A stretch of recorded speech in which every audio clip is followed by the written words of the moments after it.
क्या बात है, इधर नहीं अच्छा लग रहा है क्या? आप सभी बता दीजिए। मुझे पता है ठंडी लग रही है, लेकिन थोड़ा ताली बजाने तो गर्माहट आ जाएगी।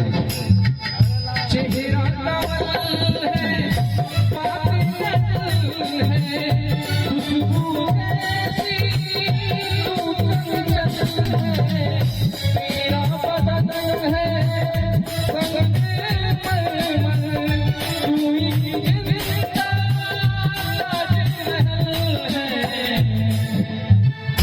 उतरी है आसमां